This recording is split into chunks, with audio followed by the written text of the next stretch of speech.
And welcome to what I read in April. No, March. Before we start doing that,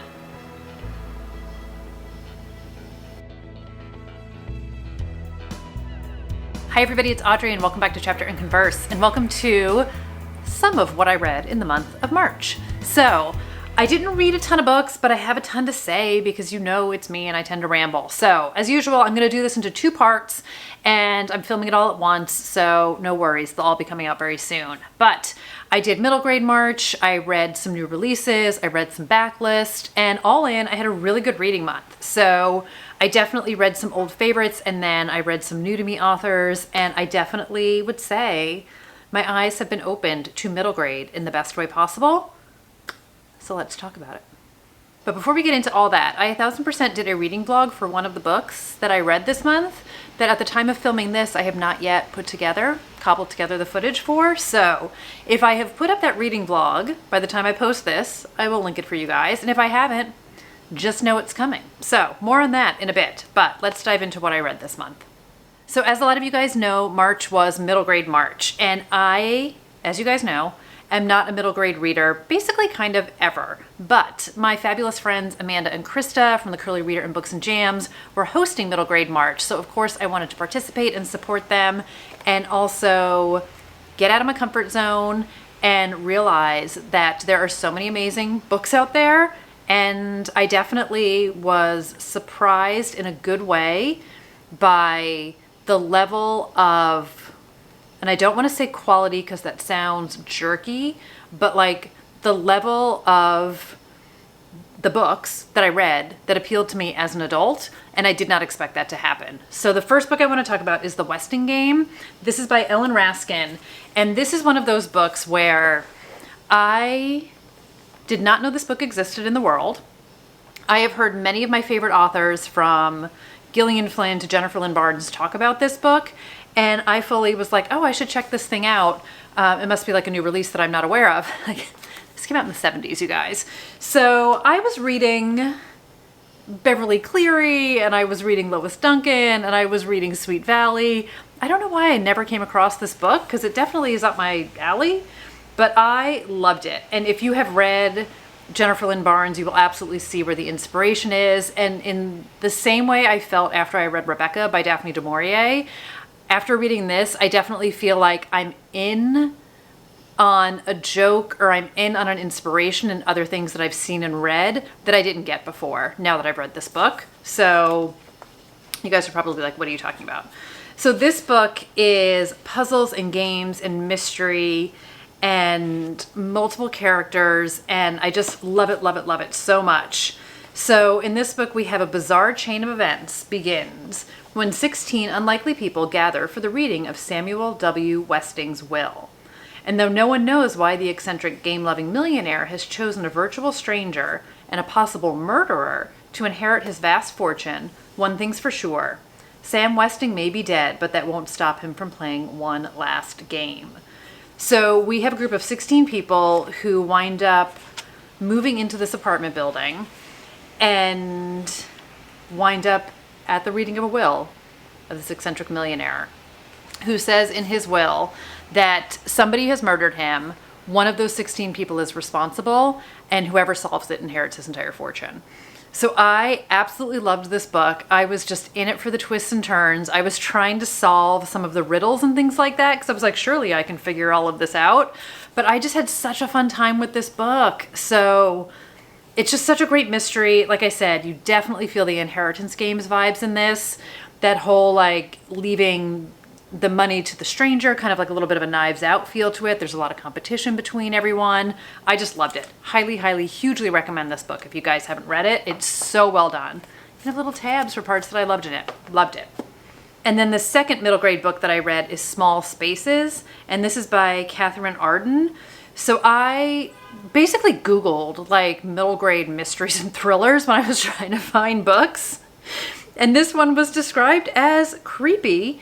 And Amanda told me that this book kind of freaked her out. So I was like, all right, I feel like this is probably right up my alley.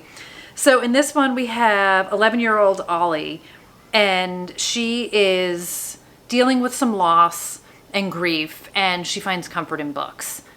My kind of girl. So it says, when she happens upon a crazed woman at the river threatening to throw a book into the water, Olivia doesn't think, she just acts, stealing the book and running away. And as she begins to read the slender volume, Ollie discovers a chilling story about a girl named Beth, the two brothers who both loved her, and a peculiar deal made with the Smiling Man, a sinister specter who grants your most tightly held wish, but only for the ultimate price. So, by now I have popped up the cover of this book. How freaking creepy is this dude on the cover here? I feel like if I was 11, I would be terrified if I was reading this book. But they wind up going on a school trip, and it is decidedly creepy. Like, I don't know how I would have handled this book at 11 years old. I feel like this is like a middle grade version of like the Children of the Corn. It's legitimately creepy. But more than that, what really surprised me and what I really loved about this book, and Amanda and I had talked about it, is how this book addresses grief, how it addresses misconceptions and perceptions that you have about people, about the strength that you have, strength of character, strength of perseverance, how you are stronger than you think you are, how you can come together with people and are most, like the most unlikely people in the most, admittedly, the circumstances of this book are not completely realistic in the Smiling Man vein, but just sort of how you bond together, how you can survive things, how you can persevere.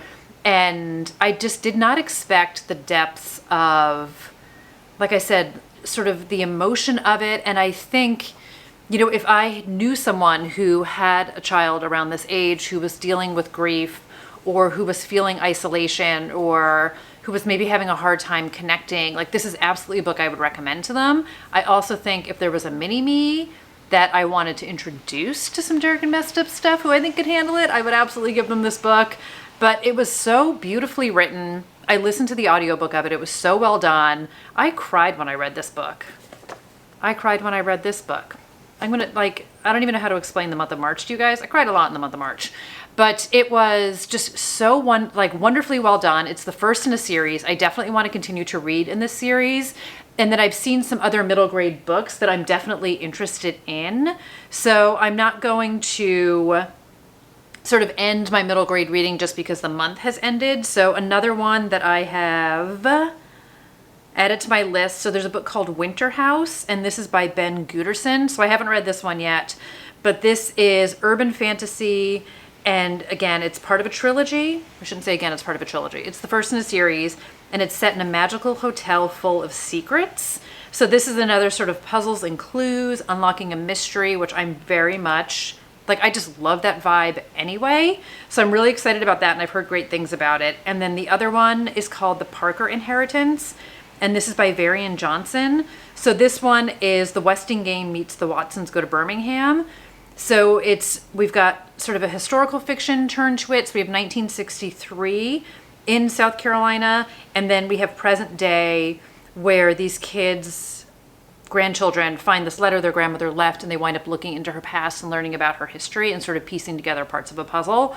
So I'm really interested in reading both of these books, and I'm so happy to have discovered, like I said, just some really strong, powerful middle grade. And not that I didn't think those books were out there. I honestly just didn't think about it at all because it's not my wheelhouse. I don't have middle grade children in my life, and it's not my go-to.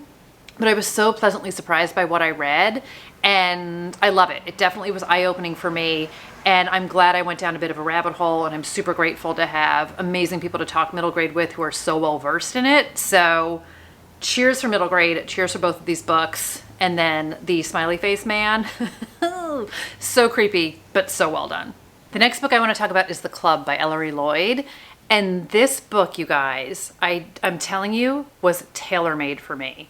So when last we spoke about how my February reading matched up, I'm filming this in April, I cannot keep anything straight. So at the end of April, the end of February, I had picked up The Best of Friends by Lucinda Berry. And that was a book about like three best friends and a tragedy that struck their families, but it was multiple points of view and so many characters. And I talked about how I had a really hard time focusing on that book and wound up DNFing it. And I don't know if it was the book, if it was my mood, if it was the fact that there was so much character soup, but I was so confused and I made a family tree and all that to say, the next book I jumped into was The Club by Ellery Lloyd, because I had an arc of this book and I really wanted to read it and post the review on NetGalley, and I was excited about the book, but I was a little nervous because it was multiple POVs. So I made a list of the characters, and after, I want to say we had like 5 different perspectives. So the first time through, I was like, people, people, people, stuff is happening. Second time through, I was like, people, wait, who is this person? Looked at my list, and then I was in it. By the time I read their second round, I totally knew who was who. I was totally invested in the story, and I was hooked by this book. I loved it. This is, I would say, in the vein of a Lucy Foley book. It is definitely dark and messed up people doing dark and messed up things. And part of what I love about it is this is sort of the upstairs downstairs kind of view, or the below deck, if you are a Bravo fan, if you know, you know, that kind of a perspective. And as someone who has spent part of her career working in commercial real estate, and as the person who is running and operating all the behind the scenes, I feel like I could definitely relate to the characters in this book. So in this book, we have this group of exclusive celebrity, like ultra exclusive, ultra high-end clubs all around the world, where the best of the best and like the finest of celebrities can pay a very steep price to have membership to this club, and they can get away, and they are insured privacy, and they are insured, everything is at their beck and call, and they can really just get away from it all, get away from Hollywood, get away from paparazzi. It's their great escape, and you're in the inner circle. So when the book opens, they are opening Island Home, which is the latest launch for the clubs. And it is the opening weekend. And again, the best of the best celebrities are invited to this. And this book is what happens during the, like, if you're on the list, you may not get out alive, is basically kind of like the premise of this one. So it is set off the English coast, and it's on this island, like I said, which is why it's called Island Home. And one of the many hitches is there's one road in and one road out, but at high tide, the road is covered, so you're fully isolated on the island. And when the book opens, we know that somebody is dead. And then we go backwards in time, and we lead up to like who, what, you know, who had the motive, who could be the one who died, and the whole thing just comes together. I loved this book. I loved the celebrity part of it. Like I said, I loved the staff behind the scenes part of it. I loved the completely outrageousness of it all. And you get the history of all of these people, and it's so well interwoven with the backstory and what's happening in the present day. And everybody has an agenda, and everybody's got secrets. And it's just sort of the lengths people will go to, and how far people are pushed, and it's decadent, and it's over the top. And it's just like, it's frothy and it's soapy, and it just filled every fiber of my being, and I loved it. I compulsively read it. I needed to know what was going to happen next. I think if you just want to get lost in an amazing story, I just loved it. I thought it was so, so great. I loved the snarkiness of the staff. I loved the eye rolls, like the things that the celebrities are asking them to do. And I just thought it was so well done. So this was the first Ellery Lloyd that I read, and I can't wait to go back to People Like Us, which was their first book. So this is a husband and wife writing duo, and I just completely loved it. I loved the voice of it. And like I said, I loved these characters. I loved cheering for the unlikable people and rooting for them. And I just had such a fun time with this book. So, I mean, it's people behaving badly. It's all of those kinds of things. But I just can't say enough great things about it. So multiple POVs, you get some past, you get some present. It's just decadent, opulent, insanity, off the rails, kind of just delicious, delicious fun. And I can't wait. I can't wait to read more by them. And I can't wait to pick up an actual copy of this book so I can have it on my shelf, because this is definitely a book that I will read again. Loved it.